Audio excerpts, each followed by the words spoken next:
You're about to enter into a new world of knowledge, curiosities, and high strangeness. This is a podcast of Straight Up Strange Productions. You're listening to Mysteries and Monsters. I'm your host, Paul Bestall.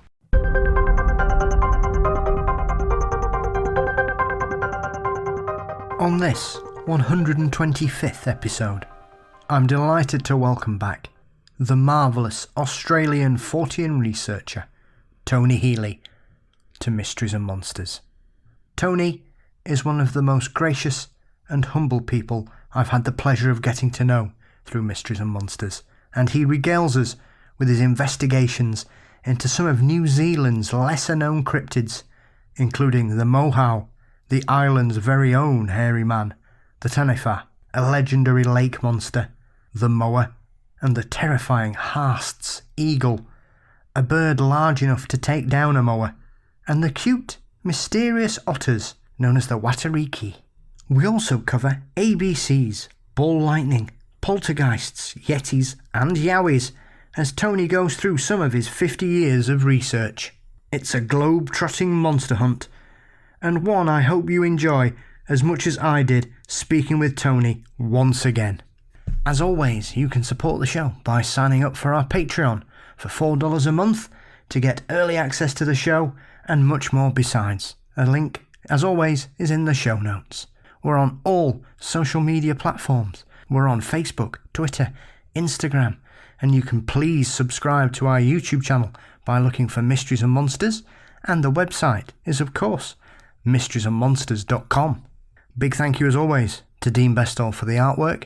My producer is Brennan Storr, my co-host from the Ghost Story Guys, and of course, Mysteries and Monsters is delighted and flattered to be a part of the Straight Up Strange network.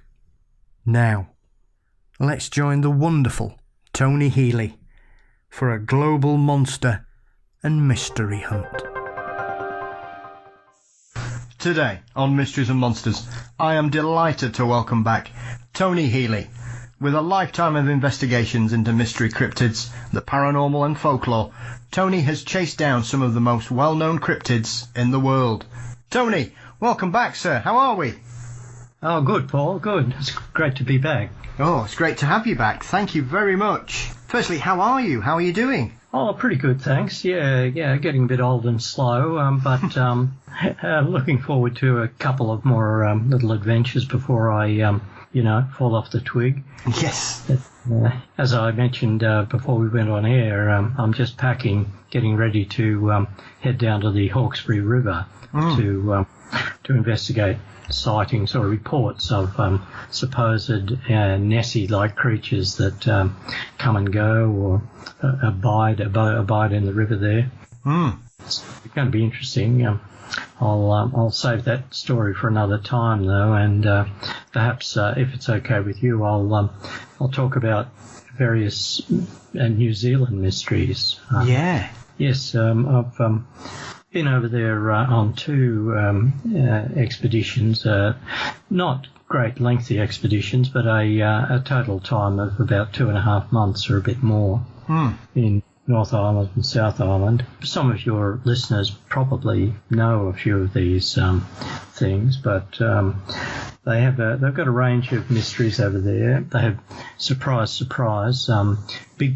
alien big cat reports, lots of them, Black Panthers and cougar-like animals, very similar to what we've got in Australia and what you have in the UK, of course.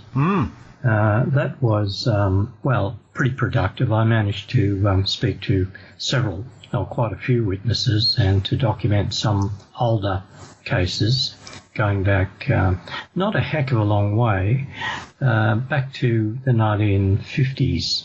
Didn't seem to be too much before that. Maybe one in the 1940s and one that may or may not be a big cat report from 1887. But the hottest spot for them is the Canterbury Plains area, hinterland just in from Christchurch. Yeah. just on the plain and in the foothills of the mountains there. Yeah, some of the witnesses were really quite very, very credible and well qualified. One guy in particular, this guy, Al Kershaw, he's a hunting and fishing guy of about in his late 50s, and he's seen big black panthers twice, and he got 2 or 3 photographs the first time. He was with an American client. They were out shooting deer, and they saw this cat. The photographs aren't too bad. For cryptozoological photographs. Yes. No, there's traditionally blurry pictures, Tony. They're not too bad. And he had the good sense to go back with a measuring stick and take comparison shots. So the body of this cat was about 1 metre long, plus a long tail. So that's leopard size, yeah. He saw another one. He was driving home to his base with a Japanese client, and they encountered another one, even bigger, standing in the middle of a dirt road. And he said it defied him. It just stood there and sort of said, well, you want me to move? It did eventually, but he had to slow right up. He was an exceptionally good witness.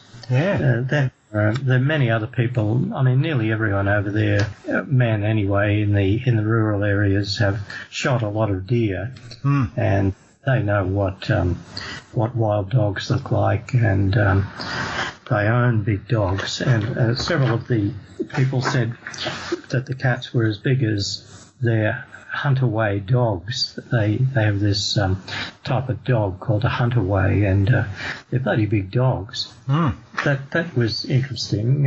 So what's the theory out there then, Tony? Because obviously in the UK the traditional train of thought, if you buy into this alien big cat phenomenon, is there exotic pets that have escaped? And obviously New Zealand's another island country with no real history of natural big cats. So where's the general traditional thought in regards to where these creatures could have possibly come from? They generally resort without any evidence to the escaped from menagerie explanation. Or another one is one that is trotted out often in Australia. They say, these black cats must be descendants of mascots that were brought into the country by American units during World War II. So they have. Has that been mentioned in the UK as well, or? No, I've definitely heard that story a few times when people have been talking about Australian big cat cases, and people are always on about sailors and navy guys coming over with their pet jaguars and the like, Tony. Yeah, it's certainly in Australia it doesn't hold water because we have a lot of big cat reports dating from the 1880s. Then, of course, when you point that out to people, they say, some of the gold miners from California must have brought pumas with them. And in New Zealand, as in Australia, a lot of people say, well, these big black cats must be black pumas, black mountain lions, but as you probably know, there's no such thing as pigmented mountain lions. They just don't exist. If they do exist anywhere on Earth, they haven't been properly photographed. There's none in zoos.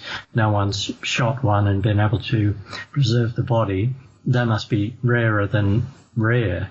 Yet nearly all the alien big cat reports, or the vast majority anyway, in the UK and Australia and New Zealand are big black cats. So if they're flesh and blood, they'd have to be, as you know, black pigmented leopards or black pigmented jaguars. But in Australia and in the UK, we have numerous examples of sandy-coloured mountain lion, puma-like creatures being seen on the same properties or even seen together with big black cats. So that has occurred in New Zealand as well. So whatever they are, they're not pumas and they're not black pigmented leopards. Yeah. So it's pretty strange. One thing that differs in New Zealand from Australia and the UK is, as far as I could find out, there are very few footprints, tracks of feline tracks in New Zealand, and it's a fairly wet place. So it does seem strange. And also, weirdly, there doesn't seem to be a heck of a lot of predation of sheep, whereas in Australia, in some areas, it was just wholesale bloody murder of sheep. Yes. But in New Zealand, people would say, well, you know, there's a lot of wild country up there, and they probably grab the odd lamb or sheep and just carry it off into the hills, and that's why we don't find the bodies. Well, you'd think occasionally the cats would just tear into the carcasses where they killed, like they have done in Australia on many occasions, and people would find the stripped bones or the stripped skin. But yeah, pretty strange. There was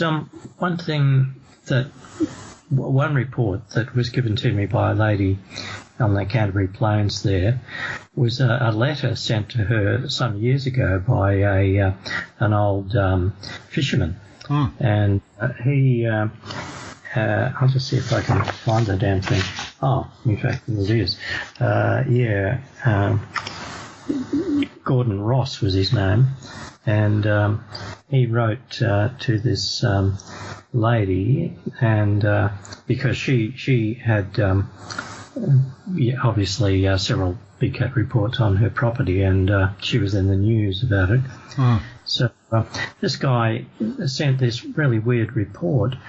He says he was up fishing at Lake Alexandria in the Mackenzie country, and he'd caught a nice big trout and buried it in wet shingles just behind where he was standing, just to preserve it, and he was going to just to get it out of the shingles, take it home with whatever else he caught, and he heard something hissing behind him. Turned around, and there was a huge big black panther walking towards him on its hind legs, with its hands out, arms out, or front legs out wide, and its claws extended, looking pretty nasty. Pretty damn strange. Yeah. And he just stood there in shock, and it dropped down, dug up this fish, took it in his mouth, and bounded off. He says, I'm a something man, but the hair stood up on my head and the goose pimples appeared. I told my wife and several others about it, but soon gave up. So anyway, now that I thought, okay, that's not big cat behaviour as far as I know. Yes. I'd heard a second-hand report of a black panther standing on its hind legs and running off into the scrub down at Bateman's Bay area, which is just down in southeast New South Wales, not far from Rome. That was the only two reports like that. I'd researched it a bit and found that some people said that pumas or cougars will stand up on their hind legs to look over a low bush or something, but that's different, I would say. But then I found recently a story from Queens County, New Brunswick in Canada, 22/11/1951, another story of a black panther, 6 foot tall on hind legs, charges at man. So, what's going on here? I don't know. Yeah, I mean, that is, like you say, just completely alien to anything we know about how big cats react to most circumstances. Like you said, there'll be occasions and situations where they will stand on their hind legs, but they certainly won't walk like that. Yeah, it's very strange, isn't it? I always look for these sort of strange reports, high strangeness reports, I guess you'd call them, because I think the clues, they might provide clues to what the heck is really going on. Another thing I might mention is that the small lake where that man was approached by the Black Panther is reputed to be the abode of a, I would call it a lake monster, but the Maori call them Taniwhas, or guardian spirits of the lakes. I sort of gave that a big tick because I thought, okay, there you got a Black Panther acting strangely on the shore of a allegedly monster-infested lake. Yes. And as you probably know, the same things happened at Loch Ness. Plenty of Black Panther reports right on the shore of Loch Ness. Yeah. So, I mean, at the minute, we're having a bit of a flap in the world of alien big cats here in the UK at the minute. In Cheshire, Tony, there's a real spate of them, to the point that the police have got involved and seem to be taking it very seriously. Oh, well, geez. Well, good luck with that. Maybe. I mean, it's been a long time since anyone caught a big cat in the UK, isn't it? This one was at Cannock, up near Loch Ness. Yes. In the 80s, there was a sandy-coloured one. Yeah, it's dead strange. While I'm on the subject of black cats lurking near monster-infested stretches of water, that has happened at the Hawkesbury too. Yeah. That's one reason why I think there may be something seriously happening down there, because I went there back before the COVID lockdowns and asked a lot of questions. Two of the people who were very sceptical said, yeah, well, I don't know about the creature in the river. I think it's just hoaxes, but there are funny things around, and they both told me of seeing Black Panthers on the banks of the river. Yeah.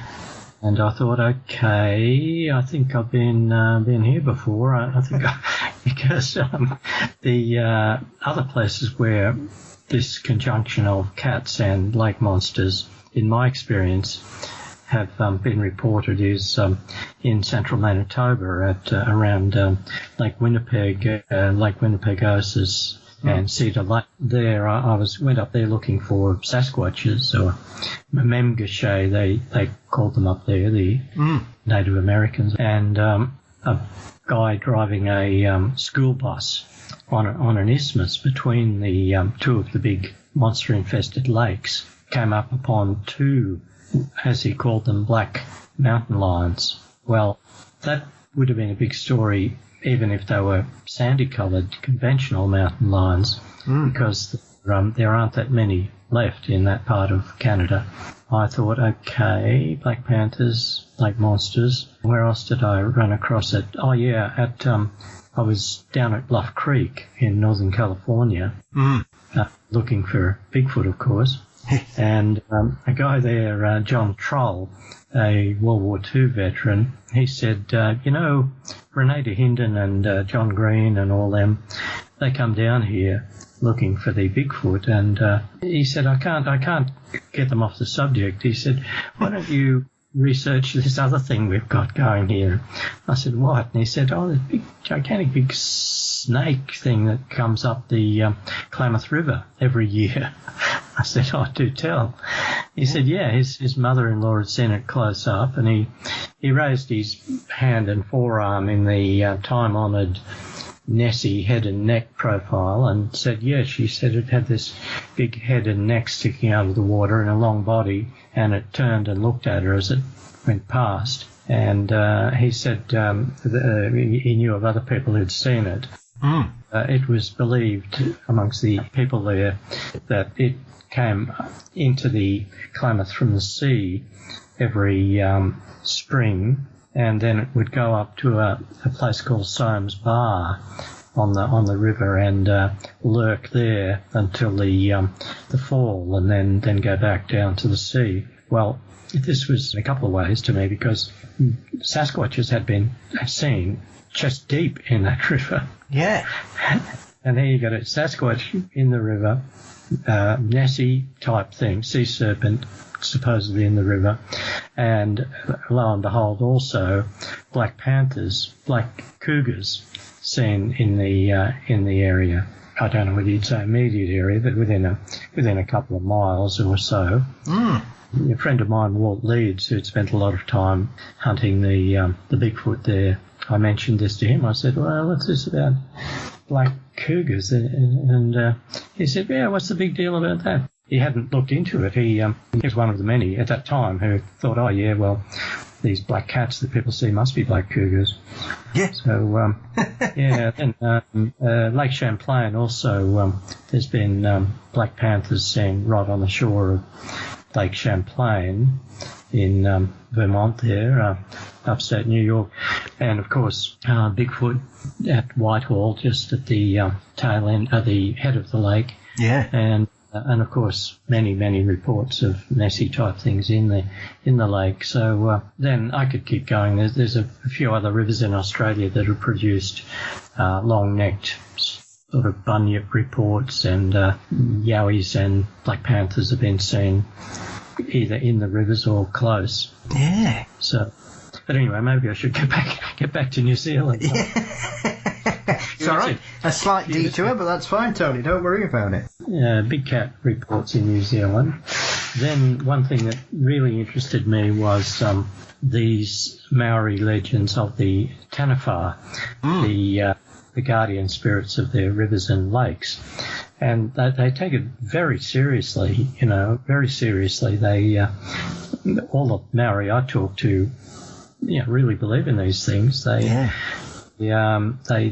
I made the big mistake. I went to Lake Taupo and crassly I said to this Maori guy at the information centre, I said, I'm here, I'm interested in this these monster stories, and he got quite indignant. He said, no, we don't call them monsters. Don't use that word. They're guardian spirits. And anyway, the belief is that they're shapeshifters. They can assume the form of often a large lizard, very large lizard, which is interesting, and or a man. And I may be misremembering here. It's been a couple of years since I was there. Remember, interestingly, the British settlers, when they got there, began reporting seeing crocodiles in many of the rivers and lakes that the Maori said were guarded by the Taniwhas. So I have reports, newspaper clippings and reports from the 1850s, 1860s, 1870s of people apparently in all earnestness saying that they were right on the banks of these lakes and saw what looked for all the world like crocodiles. Also in the rivers, the Waikato River that goes through Hamilton. When I got to Hamilton, I went to the Maori Information Centre, the Maori Council there, and their logo is a picture of a giant lizard, the Taniwha, yeah. And they have the I forget what the Maori term for their like totem poles, like the yes, like the Pacific Coast American Indians have. I just can't remember the Maori term for these poles, but they're giant lizards are carved onto most of the poles there at Hamilton. They still say that the Taniwha is there in the river. I visited a lot of beautiful spots, I suppose you could say that. I mean, it is a really, really beautiful country. Yeah. Seemed like every second lake there has supposedly got its guardian spirit. So, look, I should hasten to add a bit belatedly here that I don't consider myself an expert at all on New Zealand cryptozoology. I mean, I've been to New Zealand 4 times, but really only twice, looking for strange creatures. Yeah. So I'd encourage any Kiwi listeners or people cashed up foreigners to get on their bikes and really dig into this stuff. I mean, because it's very, very interesting. Of course, you know, I hasten to add, you must be very respectful of the Maori. I mean, they've been there a hell of a long time, and like the Australian Aborigines, they, you know, they hold a lot of this stuff very dear, you know, in fact, sacred. You know, wouldn't go barging in there, but yeah, I mean, if you make polite inquiries, they'll certainly be as helpful as they can. Yeah, it is an aspect of cryptozoology I think we know very little of outside of New Zealand, Tony, and I've often found that peculiar because unless you really go looking for stories in New Zealand, they're very rarely reported outside, aren't they? Yeah, we get the odd one. Of course, we're pretty close to New Zealand here. We're practically family. So we get a fair bit of New Zealand news. But, yeah, it's a quiet place, you know. They're unassuming, beautiful little country. Another thing, of course, that I could mention, you touched on earlier, is the old Maori belief, Yeti-like creatures. Yeah. The Moehau or Moehau. The Paul Cropper, my collaborator and co-author, he dug up some very interesting articles from the colonial era, going right back. I think the earliest one is in the 1840s. So the British people speculating about could there be such a creature, because all the Maori seemed to believe it. The Maori were warning them all, you know, don't go down this river, a particular river, or if you do, be very careful. The thing might grab you straight out of the canoe and carry you off and eat you. You know? Yes. Well, yeah, I've only corresponded with one contemporary Maori guy who claims to have seen one. His mother. And this thing was doing the behaviour that has been attributed to Sasquatches and Bigfoot and Yowies on many occasions, just sort of pacing walking along in the scrub, pacing the speed of the boat, just apparently looking at the people in the boat. Yeah. So they were a Maori family who told that story. But other than them, strangely, I didn't find any other Maori who either knew about the old stories of the Moehau or perhaps, you know, were willing to talk about it. Oddly enough, the only 2 witnesses, apart from those 2 Maori that I talked about, I corresponded with those 2 Maori after I got back from New Zealand, actually, but the 2 Moehau eyewitnesses that I spoke to were both white men, Pākehās, as they call them in New Zealand. There were, well, brace yourself, you know, there were weird aspects to both of the sightings. Yeah. Beginning with a weird coincidence. I went to a town called Levin in the southwest coast of the North Island. Levin or Levin, I forget how it's pronounced now. But I went there in order to inquire about a little lake that had produced numerous eyewitness reports of crocodiles in the colonial era, you know, these British settlers. When I got to Levin or Levin, nobody knew what the hell I was talking about. I went to the little newspaper there, like little giveaway newspaper office. There was a young lady reporter who was sent out to talk to me. And she said, no, I don't know, haven't heard of any Taniwhas in the... She thought I was talking about a lake, another lake closer to Levin. But she said, why are you interested? And I said, oh, well, I'm interested in a lot of strange things, you know, like Yeti-type creatures, overseas and so on. She said, and she looked at me for a long second and said, "My boyfriend saw one of those about a week ago." So what are you talking about?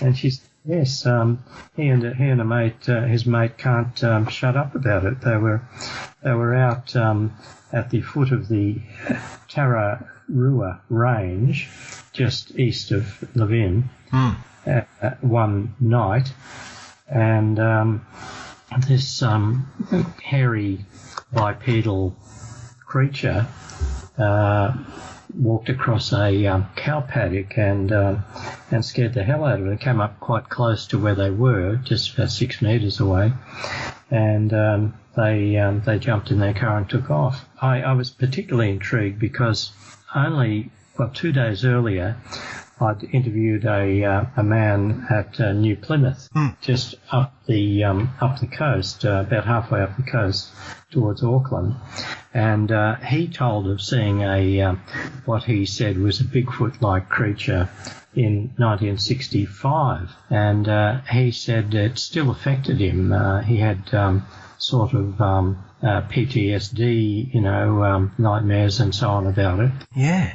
He and a friend, both kids, about 12, 13, 14 years old, had seen this creature immediately after they become transfixed by a strange floating light that came in off the sea. They were watching this light, thinking it can't be a ship, it's coming in too close to the rocks, and it came right in to where the rocks were and then stopped, and then this great 8-foot-tall bipedal man-like creature came crashing out of the scrub just in from the beach and chased these two boys, screaming and wetting their pants. Yes. They were scared half to death. Yeah. Scared them, chased them up the beach. So that guy, Paul Braxton, is now he's a good friend of mine, and he showed me exactly where it happened. Now, he acknowledged that whatever he saw could not have been a real flesh and blood animal. It could not have been. It was just too huge. It was totally alien. It ran in a very strange manner. It was taking huge steps and running very fast, but it wasn't swinging its arms. They were rigidly down by its side. So he knew even then that it was some kind of psychic experience, but he didn't know what the hell had happened. And he kept returning to the site over the years and still does, just sort of looking at it thinking, what the hell happened? Yeah. As I said, a day and a half later, I was down country at this town, Levin, not looking for anything like a Bigfoot. I was trying to find this lake that had the monster stories in it. So the young girl says, "Oh, you're interested in Yetis? My boyfriend saw one just the other night." And so I said, "Oh, look, can you introduce me to the boyfriend? I want to get this down." Yeah. And she said, yeah, sure. And then I said, so he and his mate were out there at night. What were they doing? Are they stargazing or something? And she said, no, they're out there because they'd seen all these strange floating lights out there on numerous occasions. Uh-huh. What are the odds? In less than 2 days, I talked to I talked to that young man a couple of hours after I talked to his girlfriend. In less than 2 days, I talked to two guys who'd seen what they term Bigfoot-like creatures, 50 years apart, and both of the creatures were seen after strange floating lights appeared. Make what you will of that. How strange. Like you say, that is just chock full of coincidence, isn't it? It is. And another good thing about the second report is that where the young guys encountered the Moehau, they encountered it at the foothills of Tararua Range, and I checked one of Paul Cropper's old clippings about Maori traditions about their Moehau, and sure enough, they said that some of them lived in the Tararua Range. Now, I mentioned that to the young guy and his mate. They'd never heard of it. In fact, they'd never heard of the damn Moehau at all. So, yeah, that was pretty damn strange. Yeah, I mean, it is one of those things, Tony. Being brutally honest, I'd never heard anything about a giant hairy cryptid in New Zealand until I stumbled across an article about 3 years ago, and I was scratching my head thinking, I've never heard anything about this before. Yeah, well, there's not much. There was a bit of a flurry of reports from the North Island back in I started hearing about them in the 1970s, but discounted them. I thought, oh no, come on, I mean, I could barely believe that we could have unknown hairy ape men in Australia and in Canada and the States, and in the Himalayas, but New Zealand, come on, give me a break.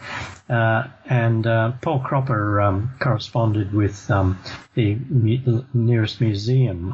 Well, this was the reports came from the Coromandel Peninsula. That may be where you heard the reports too. Coromandel Peninsula, just east of Auckland. It's a very mountainous little peninsula, pretty wild and forested. Anyway, Paul was assured by the people at the museum via post. They said, no, there's nothing to it. There's nothing to it at all. In those reports from the 1970s, there were stories of men, hunters, who said they saw this Bigfoot-like thing, and a lot of the reports seem to emanate from one particular guy who told of his own supposed experiences and then reported sightings by other guys. So we sort of thought, oh, it's this one guy, he's just a practical joker. But interestingly, we dug up a report from 1904 of at least a British guy saying that the Maori on Coromandel Peninsula believe in the existence of some kind of creature resembling a gorilla. So that there was apparently Maori belief. Whether any Pākehās or Maori have actually encountered things there in recent years, I really can't say. That I would encourage, obviously, New Zealanders and others to go there and see what they can turn up. I may get back there myself now that the COVID's kind of easing off, I hope. But as I said, I'm getting a bit long in the tooth now. I'll be 70 next month. So, and I've got a lot of loose ends to tie up with other writing projects and things. So I'm not sure that I'll get back to New Zealand. If I do, I'll go back to Coromandel and see what I can find. When I drove around Coromandel in 2016, it was raining like absolute buckets, and I mean, I could hardly see the road, in front of the car, let alone anything that might resemble a Yeti. But yeah, it's interesting. There are definitely old Maori stories. As you know, there's hardly anywhere on Earth where there's any place on Earth that has a few mountains and a few trees where you don't get Yeti-like reports. Yeah. I mean, they even had them in Tierra del Fuego, for God's sake, and Guadalcanal in the Solomons. Yeah. I mean, gee. So I don't know, but let me see. There are a few other strange things in New Zealand. While I was there, I went to Greymouth on the west coast of the South Island, and they have a lot of UFO reports there. also some fantastic stories of ball lightning coming in from the sea and exploding. One ball lightning absolutely demolished a big shed there in 1965 and went on to went bouncing and rampaging through the suburbs of Greymouth and blew garage doors off and smashed windows and peeled roofs off houses and so on. Wow. Ball lightning intrigues me. It means scary and weird. And I interviewed a young couple who saw a similar ball of lightning come tearing across the road in front of their car at Greymouth just a couple of years ago. But that's an area to up the Grey River there and in the mountains between the Grey River and the coast, where there were a couple of very intriguing reports of a moa, the giant supposedly birds. So that was in the 1890s. But still, those creatures are supposed to be extinct. They were supposed to have been extinct since the 1600s or 1700s, although many people say they've seen them since. I mean, I remember many years ago, Tony, as we touched on when we were having a quick chat before we dove into this, remember seeing a segment on a program which was featuring a group of Japanese scientists who'd gone to New Zealand because they were convinced the moa still existed. And the most peculiar thing about that segment that I saw was that they were using recordings, and I was thinking, well, how do you know what the moa sounds like? Because with the greatest respect, it's supposed to be extinct at the very latest by, you say, the 1700s. So were they playing sort of ostrich calls or emu calls or something? I don't know. Yeah. You got to wonder, indeed. The Japanese, they're certainly interested in such stuff. I mean, they've had a few expeditions to Loch Ness, haven't they? And, yes. We got a few of them inquiring about Yowies and so on in Australia. But there's another bird that extinct officially in New Zealand that I find just as interesting as the moa. That was the Haast Eagle. Have you ever heard of that? It was the biggest eagle that ever lived, and it's assumed that they used to predate on the moa, and when the moa became extinct, the Haast Eagle became extinct. They were huge, big things. They were very heavy, and they had gigantic, big feet with enormous talons. And it's theorised that they used to just drop on the moa and knock them flat, and then just kill them with their claws and beak and just eat them right there.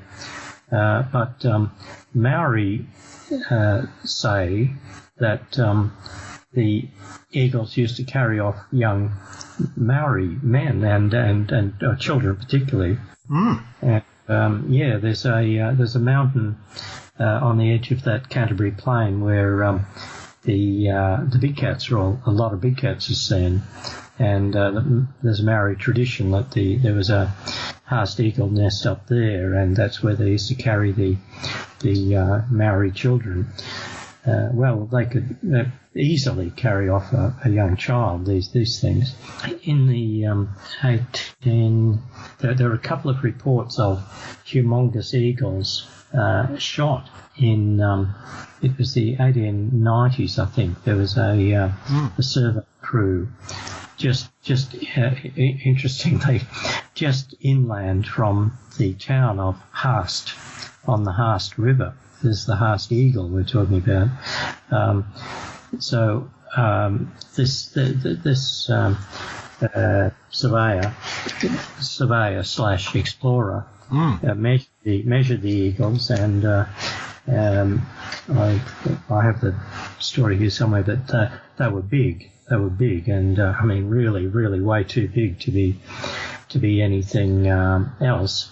Now, of course, skeptics would rightly say, well, if this guy knew that he had something so out of the ordinary, how come he didn't, at least photograph them? Or I suppose in the 1890s, a survey crew wouldn't have had a camera, but I mean, he could have at least souvenired their heads or talent or something. But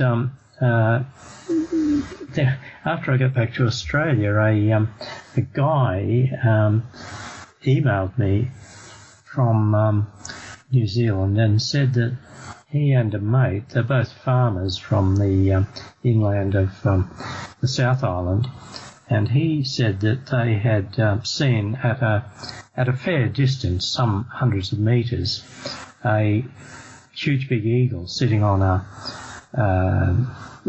dead tree right on the coast. It wasn't that far from Haast River. But I said, well, okay, what did it look like? And he said, well, it appeared to have a white head like a American bald eagle. Yeah. And he said it looked like it was about a metre tall, just sitting there, like from its feet up to the top of its head, which is pretty big. And he said, now, I don't know, I thought, he must have the eyes of an eagle to have picked this out, but he said it had yellow legs, yellow skin on its legs. Well, I don't know, some people have pretty good vision and the area is very clear there. And he was a bit vague about how many hundreds of metres away, but it was a fair way. Anyway, it finally just took off and glided inland, and they lost sight of it. I said to him, could it have been an Australian sea eagle that somehow found its way over there?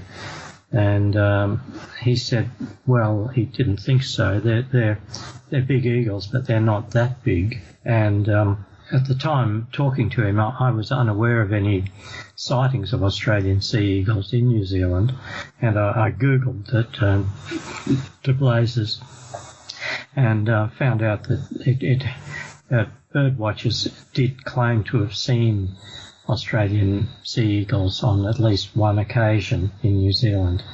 So maybe that's what it was, but I found it interesting that it was on the same stretch of coast anyway as the where the surveyors had claimed to have seen the giant eagles back in the 90s. Yeah. Well, I wouldn't like to stumble across anything that eats moas, Tony. I mean, that's one hell of a bird. You're not kidding, mate. Yeah. Yeah. Yes. That's right. And carry off kids. But, probably, I bet you those Japanese moa hunters went looking for them down the extreme southwest of the South Island, because that is real wilderness down there. I mean, you'd have a hell of a time even pushing through the scrub there, I reckon, let alone finding moas. But, I mean, if any cryptid is flesh and blood and continues to exist in New Zealand, I think that might be the corner of the country where they might be. I see here I've got a notation. There was a Maori report from 1873 just near Clifton, which is right on the edge of that wilderness. Could be. But in that southwest wilderness, there are North American moose running around. Right. Yeah. That was bordering on a cryptozoological mystery for many years, for decades. People knew that a couple of early settlers, irresponsible early settlers, had taken a couple of pairs of moose and let them loose there in the 1800s. And they were seen from time to time and apparently multiplied, and a few were shot. But then in the early 1900s, they just seemed to disappear, and they weren't seen for years and years and years. And it's still disputed by some that there's any there at all, which is a testament to how wild that country is. I mean, moose are pretty big animals, but but nobody's been able to get a good photograph of moose or kill one in recent years. But there's a guy, Ken Tustin, who is a well-known, he's a helicopter pilot and well-known citizen of Tiano down there, and he has sort of not exactly made it his life's work, but a big part of his life's work documenting the story of the moose down there and trying to prove that they exist. And when I visited him, he did have a few antlers that he had either found himself or had been given to him, and a couple of them are they're fairly recent, so it seems fairly sure. I mean, it is a fact. It's certain that they're there. In fact, having just said a few minutes ago that nobody's got a photograph of one, I see here in Ken's book that there's a pretty reasonable photograph from 1952. But so. Well, moose, like you say, moose are one of those creatures that are enormous, but their abilities to kind of blend into the woodland are well known, Tony. Even in North America, people have been walking along, no idea what's going on, and then all of a sudden a moose just appears literally in front of them, and they're like, how on earth did I not hear that moving about? Because it's enormous. Yeah. Well, that's right. Yeah. Well, I had some personal experience of that too. Yeah. That guy Walt Leeds and I went looking for Bigfoot up near Squamish in British Columbia, and at one stage we went down beside a river and we were looking around, hopefully looking for tracks, and we were told that there were moose there, and we did hear them on occasion, but never saw them ever. And at the time, that did surprise me. I thought, oh, gee, surely we'll see these damn things, but we didn't. And then, as you say, they're notoriously strangely elusive for their size. Yeah, you may have heard of the Waitariki. Have you heard of the little mysterious, super elusive otter-like creatures of New Zealand? I haven't, no. Oh, yeah. That's something that you may have sort of seen in books like Bernard Hervelman's mentioned them in his book On the Track of Unknown Animals, and they pop up in anthologies of cryptids, cryptozoological things, but they don't exactly grab your attention because they're essentially something like just a small otter or a large ferret or something, amphibious. And the Maori used to tell the early British settlers and explorers that these creatures were up in the high lakes and waterways of the South Island, and many of the early British said, oh, we must have something resembling beavers or what have you in New Zealand. And it was disputed, and there were people arguing about it for decades, or if not, 150 years. And in the end, most experts said, well, if they did exist, they're extinct.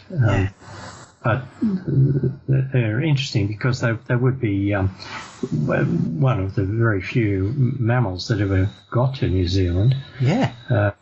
Anyway, at Wanaka in New Zealand, there's a guy, Richie, someone or other, who's written a book on the Waitariki, and I looked him up, and he generously shared a lot of info with me, and I interviewed quite a lot of people who had, several, shall we say, people who had seen these things, some quite close up, the things that kind of jumped out of a pond right next to their feet, and others had seen them on repeatedly, Richie Hewitt is the guy's name. Yeah. Of Wanaka. He's a retired bank manager. His booklet is called Otter or Not. Waitariki. But anyway, So that's another mystery that intrigues a few Kiwis. A lot of people, even in New Zealand, have never heard of them. Another New Zealand mystery is something that you have had in the UK, and we also had them in Australia, was the phantom airship sightings. In New Zealand's case, the big flap was in 1909. That was mainly in the South Island. I went around to all the sites I could get to where they had been seen, and asked a few questions, and surprise, surprise, hardly anyone had ever heard of them. Yes. One lady in a library had heard of them, and she put me on to some people in one of the towns that had phantom airship reports, and the town is now noted for UFO reports. So I found that interesting. You know, it seems to me these phantom airships of 1909 can't have been airships. I mean, there were no airships of that type in New Zealand, and none in Australia that I know of. Our airship flap, I think, was 1914 in Australia. So they just weren't around, you know. So whatever they were, I would say these days you'd call them UFOs. Town where there was an area around Invercargill and up the coast to Dunedin, all up that coast, and inland there was many supposed sightings of the airships. Yeah. Did they have any of those weird reports, Tony, where people saw people on the airships and waved at them? Because some of those stories always make me chuckle, that people are sort of responding to the passengers on these flying vessels. Yeah, quite so, yeah. Yes, I think there were, again, I'd have to thumb through the file here. I think there were a couple of sightings that involved people, but one of the best sightings, it was daylight, and many citizens in this small town testified to seeing this thing coming over the town. Sketches were made by the school children and others, and that is a town that is just down the road from another town that has a lot of UFO reports these days. Let me see, what else might be in New Zealand? There's been a couple of poltergeist outbreaks, nothing too dramatic by British or Australian standards. Yes. I didn't really get into those all that much. There was an interesting ball lightning event that I followed up. It dated from the 1960s, but it was a couple of farmers had just pulled up outside their property, again in the South Island, and a small ball lightning about the size of a baseball came down out of the air over a fence and hovered just about knee high in front of them, and they approached it. When they approached it, it backed off. You know, it's one of these ball lightning events where the ball lightning seems to have some kind of consciousness, or at least react to human activity. It eventually took off, but I talked to the people there, so that was pretty interesting, I thought. I mean, that is always an odd aspect of ball lightning cases, Tony, when they seem to be able to respond to human interaction, which kind of takes those stories to a different level, I think. Yes. There were even 2 or 3 reports like that here in Canberra. There was a retired academic who had a bit of a gathering to discuss things like that at the Australian National University a few years ago, and I went along, and there were numerous interesting stories. I interviewed one lady at length later, but one fellow said he had been in an aircraft, a passenger plane, and there was no alarm, nothing happened, but a strange ball of light sailed down the aisle was about the size of an orange. It sailed past his elbow and continued on down towards the rear of the plane. But instead it was steel grey, and although it appeared to be solid, it at the same time appeared to be glowing. It seemed to be bright. Yeah. And furthermore, he said it appeared to be aware of him. He had the distinct impression that it was aware of him as he was of it. Yeah. But so that was the end of that story. And another fellow said that he was in Canberra, in a suburb near mine here, in the middle of a lightning storm. Water was rushing down a gutter downhill, and a ball of lightning, again about the size of an orange, was playing in this gutter.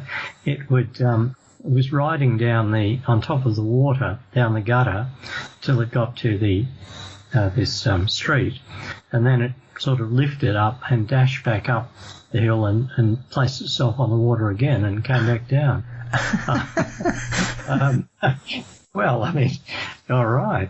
So now the lady I spoke to later, she lived at the base of Mount Ainslie here, so her back fence looks into the bush, and just over her back fence is a power line. What do you call it? A power line, and with the pylons and all that. There was I don't think she said there was a storm. There may have been lightning about, but in any case, this ball of lightning came along underneath on the ground under the power lines, and it was bouncing along until it got opposite her plate glass window as she was sitting there staring at this thing. And then it lifted off the ground and came straight towards her, came straight through this plate glass window without leaving a hole or a crack or a trace or anything, into the room, sailed past her, slowed down, sailed past her, turned left and went down the corridor towards her toilet and just disappeared. And the only sign of it passing was that a small radio on a bench was smoking. So she didn't particularly mention that this thing appeared to be aware of her, but I mean, she was looking out the window and it kind of jumped up and hurtled straight towards her. But the other two witnesses, the one in the plane, he said the thing was looking at him, it was aware of him. We have in Australia the famous, we think they're famous, Min lights, yes. Spook lights.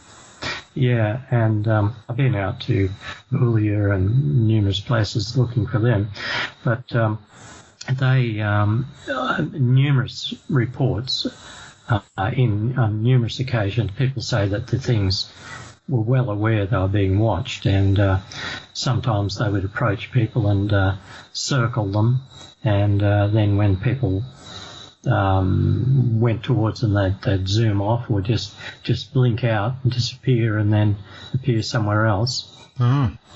So, it seems to me that spook lights, they have a fair bit in common with ball lightning. Whether they're exactly the same phenomenon, I don't know. They are peculiar as well, the Min lights, because obviously there are cases around the world, Tony, like the most famous cases are Brown Martin lights in the Carolinas, and obviously you've got Hessendal in Norway. But the Min lights seem to be the most responsive to people I've found in my investigations and what I've read about them. They seem to be the ones that seem to enjoy performing more than any other. Yeah. Well, they're certainly the stories that are that make it to the papers or that people remember and comment on are the ones. I mean, there's many reports where people see them and they go away, or they pace a car. They might pace a car, come tearing up behind a car, appear to be, the light of a small motor scooter or something, and then then, of course, there's nothing there. I don't know what to make of them. I mean, again, I don't consider myself an expert on min-mins, but I do have a couple of files on them, and I noticed that one poltergeist case that Paul Cropper and I have documented and checked out on the ground, there were min-min lights, quite an outbreak of min-min lights on the same property. It was a sheep farm in Western Australia. Yeah, the Moehau poltergeist outbreak of about 1956 through to the 1960s. In fact, it's as of the late 1990s, it was still going in a very mild way when I visited one of the houses involved. But the poltergeist event involved rains of stones and indoors and outdoors, falls of stones that were too hot to touch. Yeah. These hallmarks of a really genuine poltergeist event. In one case, it was a bit like the Sorcerer's Apprentice, the Walt Disney thing, where a milking shed to the poltergeist followed a fellow called Harvey Dixon and his father home from the original farm to their farm at Boyup Brook, and infested the milking shed for about 16 days. The brooms were dancing around and, the whole schmear. At the original farm at Moehau, after the ordinary poltergeist phenomena had been going on and on and on for months and witnessed by hundreds of people. I mean, this was just before, wouldn't you know it, just before the age of television in Australia. 1956, there was no TV in Western Australia then. The still photographers, all they caught was the same sort of stuff that Paul Cropper and I managed to photograph at Humpty Doo years later. It was just people pointing forlornly up in the air and saying it came from there. And of course, we could relate to it because at Humpty Doo, we'd have stuff falling and flying around us, and we could never point the cameras in the right direction quick enough. But at Moehau in WA, it's really the best documented case of all in Australia. And after it had been going on for a few months, the min-min lights started to turn up on the property. And after they'd been doing their thing for a while, bigger, like fireball type sized lights started to appear on the road outside the property. There's a road that separates that property from the property of the farmer's brother across the road. They're huge properties, and both properties ended up being infested by the poltergeist, and lo and behold, then cars started to be chased by these big fireballs on the road. So that went on, and so eventually it sort of died away until it was just sort of simmering at Boyup Brook, and I'm not sure whether it's still going on there now. I think it probably would be. But when I went to Moehau to interview the children of the original owners there, I said, so you had the fireballs, or one fireball seemed to really answer the description of a UFO. It shot out a beam that seemed to paralyse the motor of a car. It's kind of standard, well-known UFO activity. So you went from poltergeist activity to min-mins to fireballs to UFO activity. So I was there in the late 90s or early 2000s, and talked to the people there. And I said, oh, well, you had a range of stuff here. And I said, anything else sort of odd happened in recent years? And they said, oh, no, thank God, none of that. Oh, there was the Black Panther. Come on. Oh, no. They said, yeah, their two young daughters were waiting at the bus stop on that road, right out the front of their property, at the crossroads. You know, a lot of stuff seems to happen at crossroads, doesn't it? Anyway, they came home in terror and said that a huge big black panther had walked out of the scrub and walked across the road towards their great uncle's place. Mm. So I thought, yeah, okay. I place a lot of, I'm always very, very interested in anything whenever anyone mentions alien big cats or black panthers in particular. I think, I don't know if there's a key to any of this cryptozoological stuff. You know, the black panthers may be the key, because they seem to crop up in hand in glove with a lot of the other strange cryptids. There's a famous Bigfoot story, I think that was a farm somewhere in the States, where they were being bothered by what they believed to be a Bigfoot, Tony, and I think one of the witness accounts, they saw a Bigfoot, and with it was a black panther and another sandy-coloured cat. Oh, wow. Yeah, no, I wasn't aware of that. It's, I'm not surprised, though. I'm not surprised. I've heard of them I've been told of places, two people I know had the Bigfoot and black panthers in the same fields on their farm, but not at the same time. Wow, so it must have been a full-on crypto corroboree that day. A Bigfoot and two different types of alien big cats. Yeah, because like you say, I've seen numerous reports where there seems to be a pair of alien big cats, as though they are a couple, if you could call it like that, where one is black and one is brown. Yeah, yes, it doesn't make any sense zoologically, does it? Usually the normal excuse in the States is that they've escaped from a circus crash, like you were saying about menageries in New Zealand. Yeah. So do you get that a lot in Australia, that people write them off as escape from train crashes? Yes. Again, it doesn't really make sense, because we have these reports all over Australia in every state. And I think even if by some weird chance, a black leopard and a cougar were liberated at the same time, after them hanging around together, really, it's just, I don't think they would. I just don't think they would.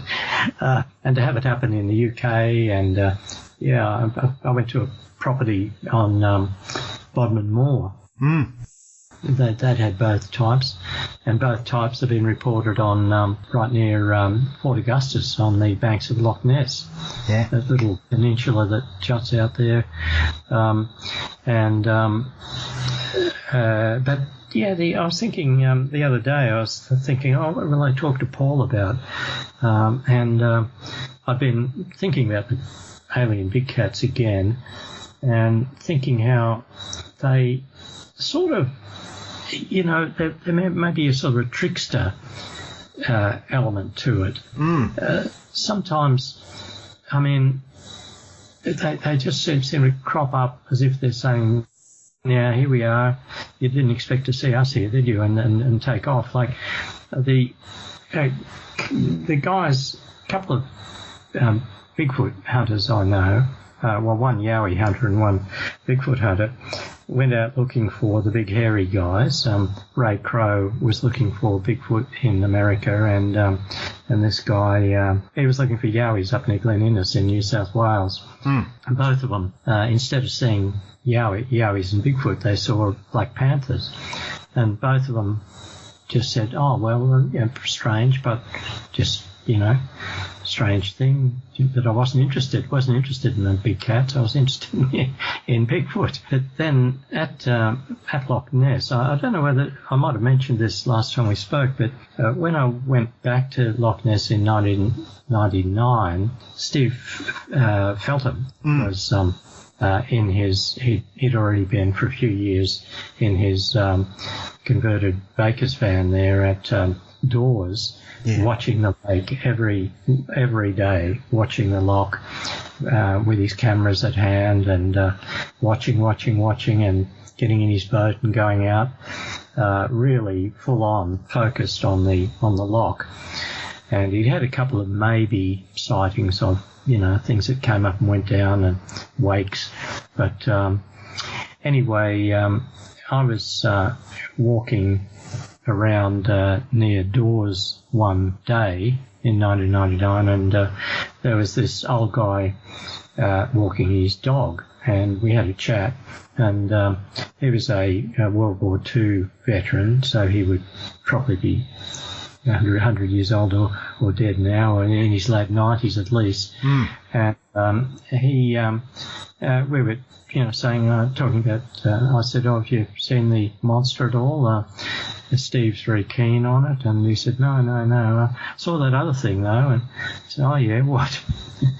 Black Panther. And, he said he was right where we were talking, more or less, behind Steve's campsite, only about 30-40 metres behind Steve's campsite. There were a couple of big trees. He said he was walking his dog, and they encountered this gigantic cat that was, as big as his big dog, and it retreated. It went up a tree and sat up there snarling in a frightening manner at them. And he said, I took off. He said, I really thought it was going to come back down again and at least kill my dog. Yeah. Anyway, then a short time later, I forget how long later, a couple of weeks, he was walking along the shingle beach, just to right-hand side, I suppose you'd say, of Steve's campsite, and he saw the same cat, or an identical one, big black cat, again in daylight. So I thought, well, by 1999, I already knew that there was something very strange about black cats. And I thought, well, isn't this ironic? There's Steve. He's standing there, focused intently on the loch, looking for the UK's #1 cryptid. And the second most notable cryptid in the UK comes up and virtually kicks him in the backside. I thought, this is insane, really. And the lady who in 1999 owned a property on that little peninsula. I don't know whether you can visualise it, at Loch Ness. Yeah, been there myself, Tony, so I know where you mean. Yeah, you got Poltergeist's Bay, Orlam Bay, I think you call it, and then you got a little tiny bay called Inchnacarradock Bay, with that little island in it, and between Inchnacarradock Bay and the main Orlam Bay, there's just a little peninsula that would only be 250 metres long, and kind of triangular shaped. Anyway, there's a property out there, and in 1999 I was interviewing a young guy whose family owned the Inchnacarradock Arms, the Inchnacarradock pub that overlooks that peninsula, and it overlooks the bay, the Inchnacarradock Bay, and he had seen a black panther around the back of the pub. In fact, he was within arm's length or less of it. He said it jumped up. He was in a confined space behind a shed, and he was he was going in there for something. It was a cramped space, and this huge big cat just leapt up and virtually brushed past his face and onto a bank and away.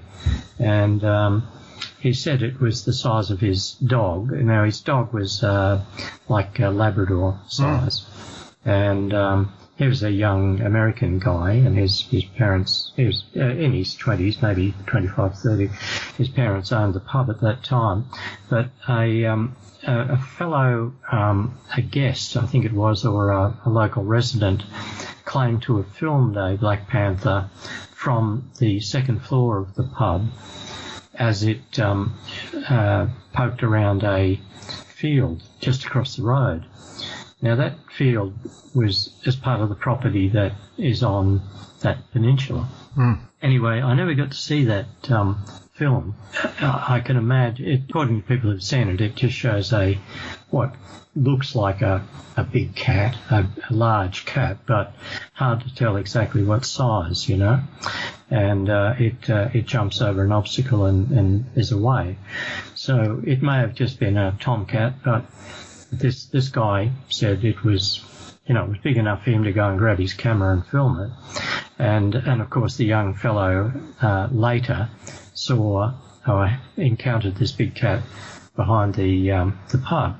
So I said to this young guy, who owns that property over there? And maybe I'll go and talk to them. And he said, it's Mrs. Mackenzie owns it. And he said, well, good luck. She's a bit brusque. She may speak to you and she may not.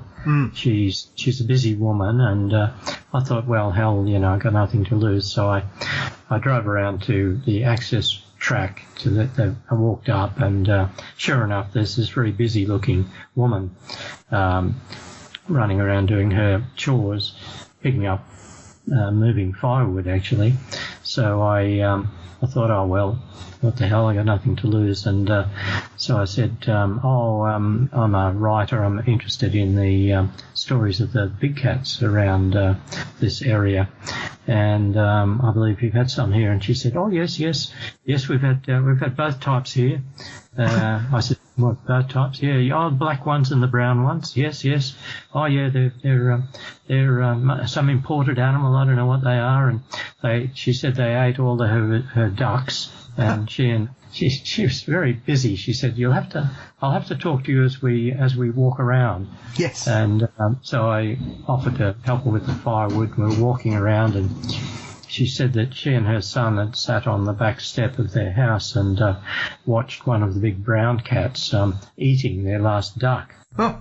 I said, now, are you sure these things, you sure it just wasn't some tomcat? And she said, no, it's a big animals. And it wasn't, it saw them, it knew that it was being watched and didn't give a damn.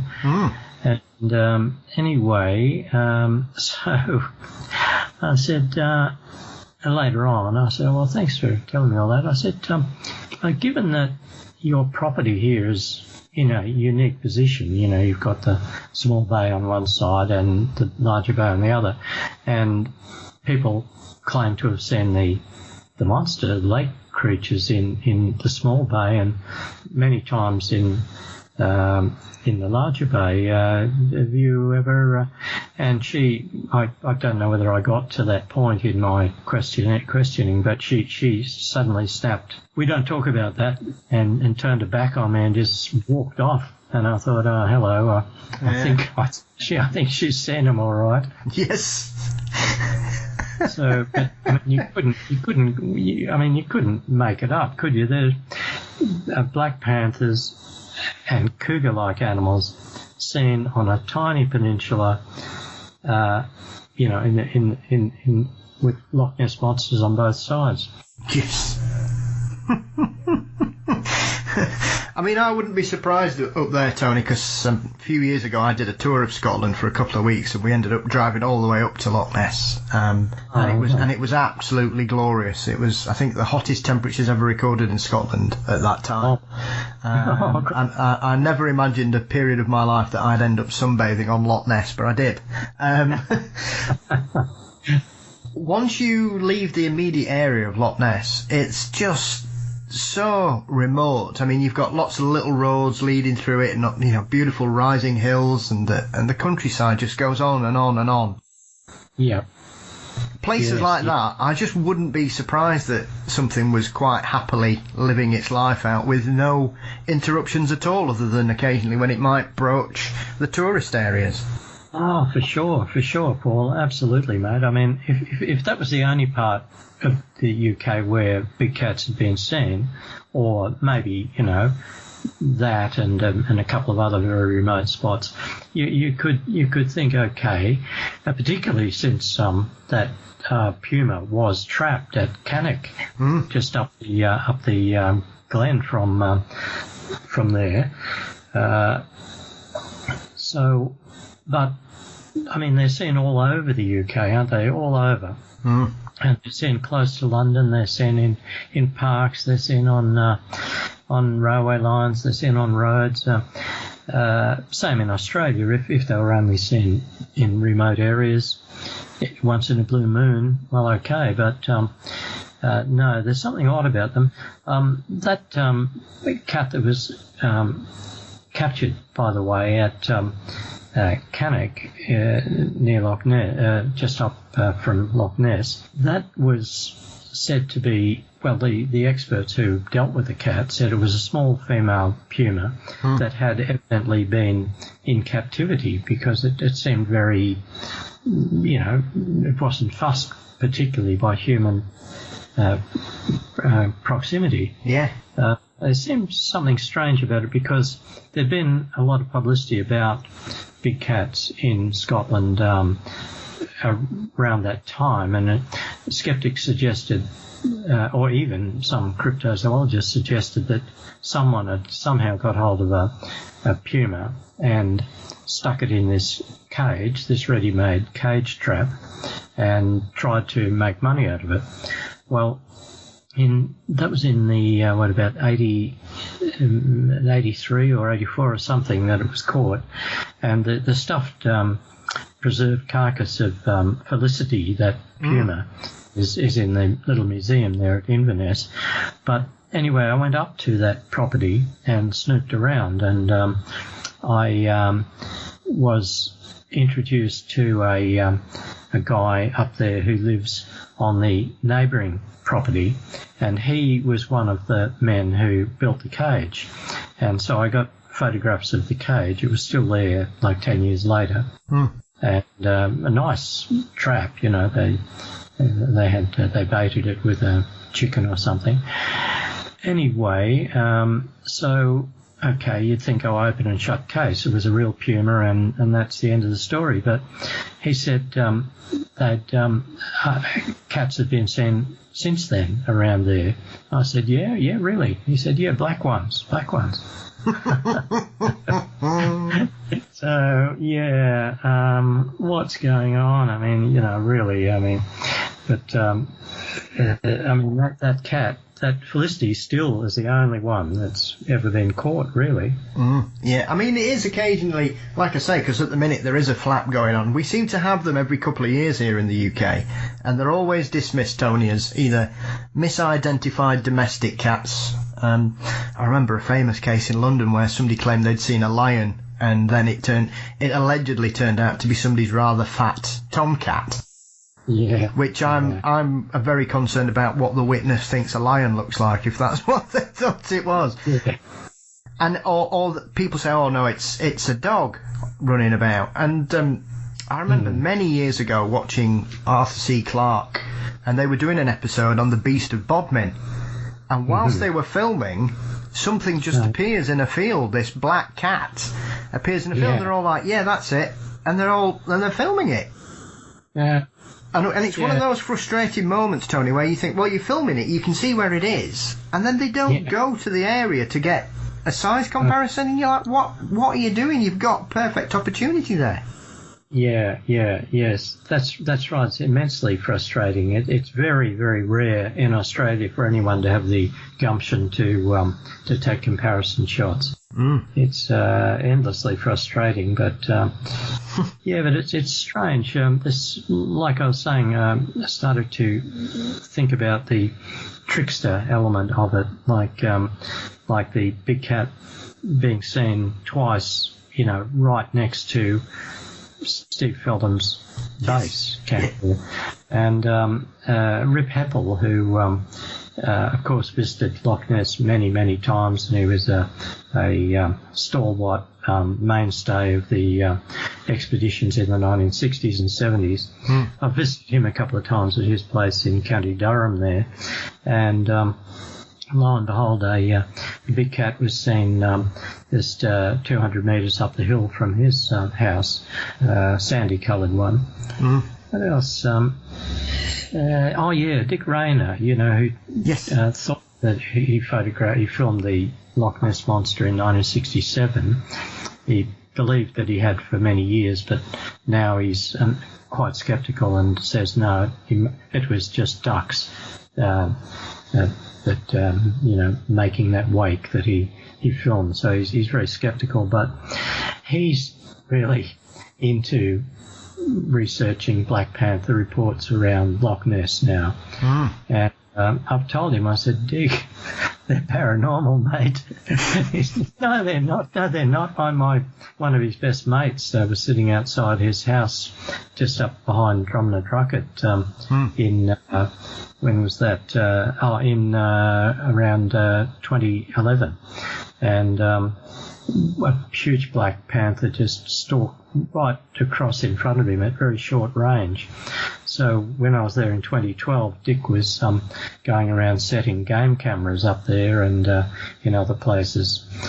And in 1999, I remember Dick telling me that his then wife had seen a black cougar, just a sandy-coloured cougar, when she was driving to their residence. I think that's somewhere past Inverness.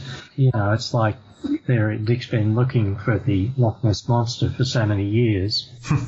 And then his wife sees a cougar, and then his mate sees a Black Panther, and now Dick, although he's sceptical about the monster, he's full-on believer in the black cats. And well, all strength to him. I hope he's right, but I think they're going to fade away like the monster always seems to. Yeah, well, that is the frustrating thing. They seem to appear for a little bit, and then they just vanish into thin air, Tony. Yeah. Yes, it's dead weird. And the number of Yowie witnesses who also claim to have seen Black Panthers is quite remarkable. I reckon it's at least 1 in 20. In the early days, we never took any notice. We thought, oh well, once we got the Yowie story down, we didn't ask about anything else. Yes. And if someone happened to mention it, well, I'd say, oh, what a strange coincidence. But then, of course, I started to think, hey, wait a minute, recently I remember we interviewed 3 witnesses over the course of about 2 days, and in all 3 cases, the people had spontaneously they said, oh yes, it's a strange thing, but I've also seen a Black Panther. And in a couple of cases, it was a year or 2 between the Yowie sighting and the Panther sighting. But in one case, it was a young couple, boyfriend and girlfriend, and the guy had driven the girl home to her rural property and was driving back along the access road, and a Yowie lurched out across the road. Standard Yowie procedure. And then he on the following night he was driving the young lady back home again, and Black Panther went across the road, same stretch of road. I mean, there you go, 2 days apart. Yeah, well, he's brave if he's decided to take that journey again after seeing a Yowie, Tony. Fair play to him. Yeah. Well, some people, I don't know, from your experience researching and talking to people, but some people seem to be frightened just about out of their wits by Yowie sightings and Bigfoot sightings, but others aren't. They're excited, of course, but no more excited perhaps than they would be than if they'd seen a grizzly bear or something. But some people are really disturbed by the experience to the point where they have nightmares, and even sometimes years later when you're interviewing them, they say, oh, I'm getting goosebumps all over my arms and the hair on the back of my neck and so some people even start weeping. Yeah. Seems weird. Yeah. It's like, of course, some skeptics might say, oh, these people are loopy, they're nuts, just totally discount the whole thing. But to me, who I'm convinced that the Yowies are in some way uncanny or paranormal, it doesn't surprise me in the least that you might freak out when you encounter them. And they seem to be able to, and this is the same with the Bigfoot, they seem to be able to project this feeling of menace to the point where, they can kind of turn it on like a death ray or something. People looking at them, and all of a sudden the people are just totally unmanned with fear. So I've documented many cases of that. Paul Cropper and I refer to the feeling of fear as nameless dread, because there doesn't seem to be any, real reason for it. I mean, you would naturally be shaken up a bit if you see an 8-foot tall ape or ape man, but if it's not rushing towards you in a menacing manner, why should you be absolutely paralyzed with fear? It's just too much. And I may have mentioned this to you before, but when I was in, I went looking for the Yeti, of course. Spent 2 months trekking around in 1979-80 up there. Didn't see anything, but then when I went back to Scotland in 1999, I went up to Findhorn, the place that's allegedly where people communicate with nature spirits and so on and so forth. And yes. Grow the giant cabbages or whatever. Anyway, I'd heard some interesting stories up there in 1979, so I thought, I'll go back up there just for the hell of it. I went up there. Oh, that's right. There was a woman up there who was the sister of a woman I knew in Australia. So I dropped in to see her, and I said, well, I'm up here because I'm interested in the myths and legends and so on. And she said, oh, you should go and see this guy. What's his name? Grant. Bill Grant, I think. Anyway, I went and interviewed this guy, and the reason why she sent me to him was because he'd been on 3 expeditions looking for the Yeti in the 1980s. And he was a veteran expeditioner. He was a ornithologist and scientist, and he just took an interest in the Yeti, and he went on solo expeditions, and but he was cashed up, so he had 2 or 3 Sherpas with him, and they would go up to, he reckoned, around 16,000 feet seemed to be the optimum altitude. So he always had the same team, I believe. Anyway, on each occasion he had 2 or 3 Sherpas. So they would go up near the Tibetan border and pitch camp, and then go out on expeditions for a day at a time looking in the area. So on this occasion, final time, they got up there, pitched camp, and he left the Sherpas to pitch the tents, and wandered off up to the nearby ridge to see what he could see. And over the ridge there was a little hanging valley with a small lake. And he thought, there might be footprints down on the mud around the lake. So he started to walk down, and as he was approaching the lake, all of a sudden he hit a psychic barrier. He said, for want of a better word, he said there was like a voice that wasn't a voice saying, don't take another step. Not in so many words, but that was the message. And he couldn't. He said, he said, you know, I'm not afraid of the wilderness, and you know, there was nothing. I could see nothing there, so I endeavoured to move my feet. But he said I couldn't move my feet, and so he was experiencing a variety of the nameless dread that we've documented in Australia and Canada and the States. Yeah. So he had to turn around. He went away for a few hours up the hill and into another over another ridge, and then cautiously came back a couple of hours later. And the psychic barrier was gone, and he walked down, and there were footprints around in the mud, 5-toed tracks. So, but you know how coincidences seem to occur so often in fortean research. Yeah. When I had been in Nepal in 1979-80,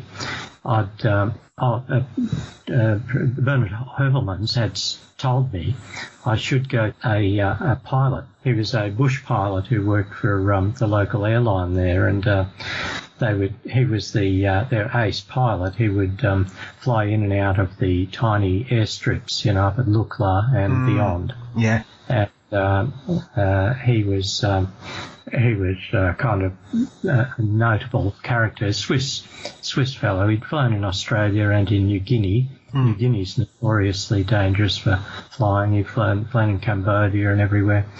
Anyway, he had told Hervelmans this story, so he told me that he had been flying a plane load of Japanese journalists up to a place up in the high country, and he was flying along beside a ridge, a snow-covered ridge, and he looked over and saw footprints going up the ridge, up the slope, and he thought, that's funny.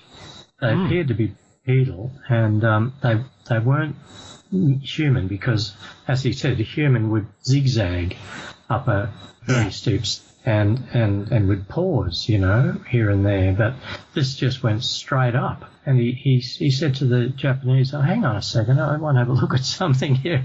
And he turned and zoomed down and flew up the side of the ridge at low altitude, looking out at these tracks, trying to get a bead on them, and then went over the ridge, and guess what?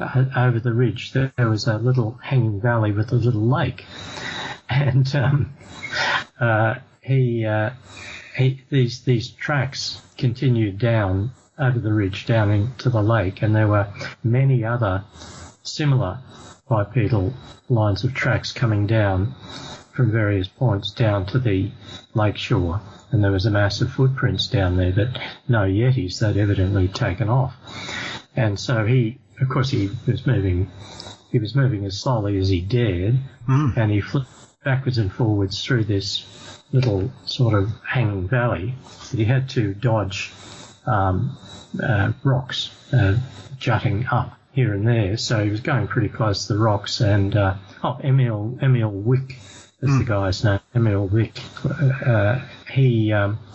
The Japanese were going out of their heads, and this woman was sitting beside him saying, what are you doing? What are you doing? And he said, take photographs of those tracks. That's the Yeti. And she said, we don't care about this. You're going to kill us. You know, get us up to where we're supposed to be going. He said, please take photographs. She said, no. And anyway, they took off. But now this guy Grant in Scotland, when I told him that story, he said, look, I swear to God, I've never heard of this guy, Emil Vick. I never heard of that story. And I said, do you think it could have been the same valley, same lake. And he said, well, I don't know. It depends where Vic was. And Emil Vic did tell me broadly where he'd flown that day, but I recorded I taped his account, which I later sent to Bernard Hervelmans. But so I don't know whether it was the same. I mean, it would be pretty weird if it was exactly the same lake. But anyway, I mean, the circumstances are so similar. I was just struck by that. And I just think every time you get involved in something in cryptozoology, it seems that weird coincidences occur. I mean, it is just one of those facets of it, Tony, isn't it? I think that's one of the things that keeps drawing us back to it, is just there are so many weird facets of it, whether it's coincidences or creatures being seen when you're looking for something else, or these nameless dread zones. There's just so much seems to be going on, like you say, and I know you refer to it as this kind of trickster, as though it's just seeing what it can get away with when it encounters people. Yeah, and like the way cameras seem to malfunction at critical moments too. That's been mentioned so many times. And before the advent of cameras, there were guns that misfired. Yeah. Like at Loch Arcade, there's that story of the wealthy gentleman who was up there to do a bit of shooting, and he heard that his ghillie and a couple of other guys had seen the monster of Loch Arcade the day before, and he said to the ghillie, "Oh, take me out there. I might bag the beggar, and pop it off with my trusty rifle." And the ghillie allegedly said, "Perhaps your lordship's gun will misfire."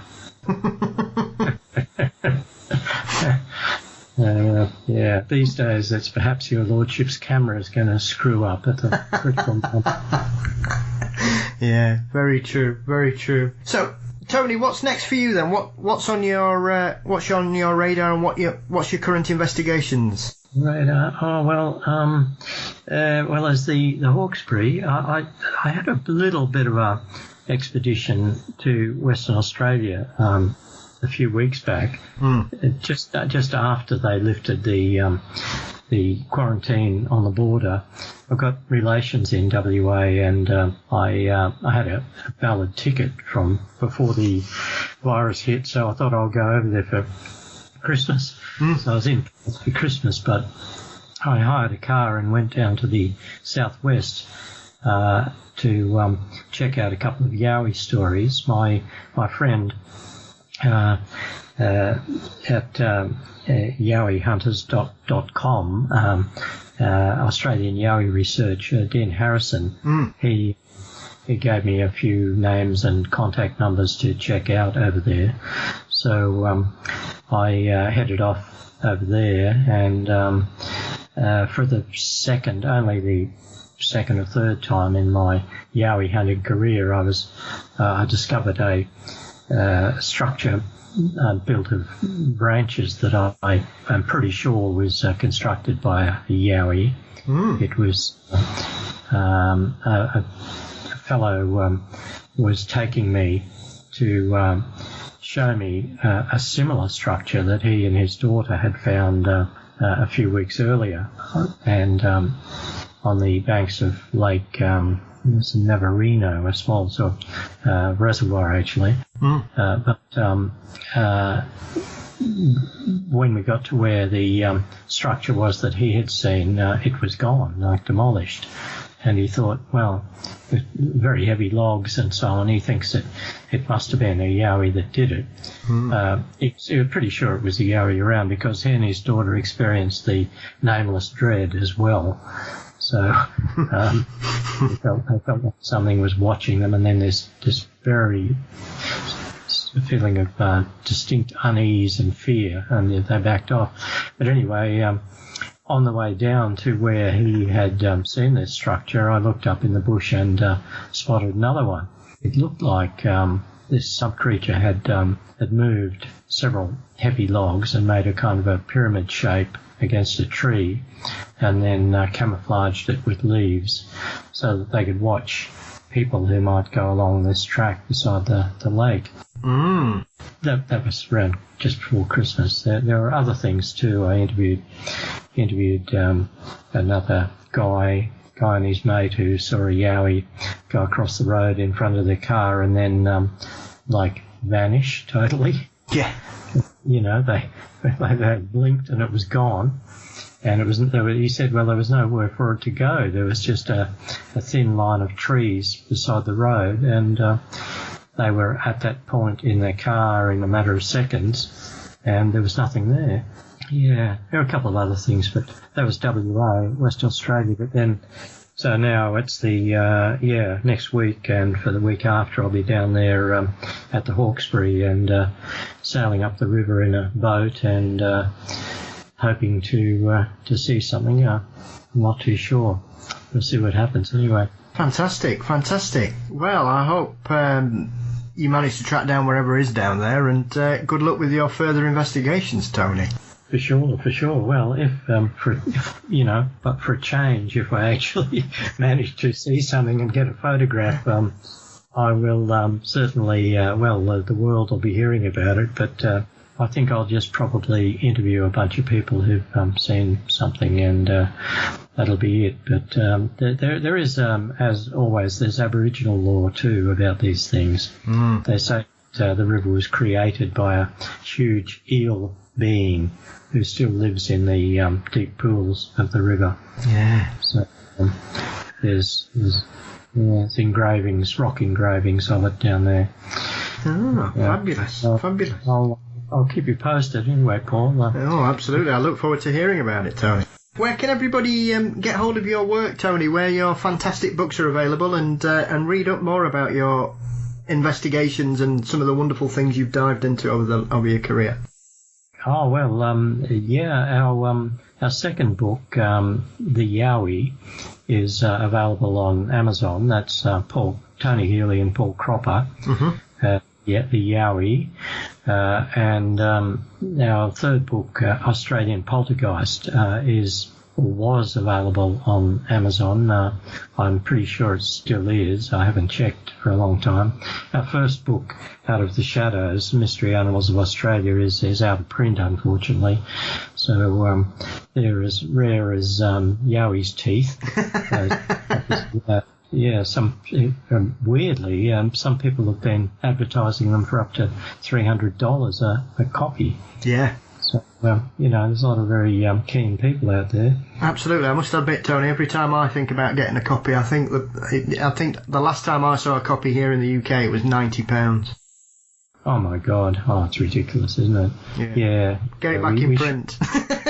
If I was a bit younger, or if Paul wasn't so busy with his work, we should do it, but the hassle. No. Well, anyway, Paul, look, thanks a million for putting up with me, mate, and good luck with your site. It's apparently going great guns. Yeah, no, thank you, and thank you for fitting me in, and it's lovely to speak to you, Tony, and like I say, anytime you want to come back, you just ping me a message, my friend, and I will be delighted to speak to you about everything and anything. Oh, for sure, mate. No, that'd be a real pleasure.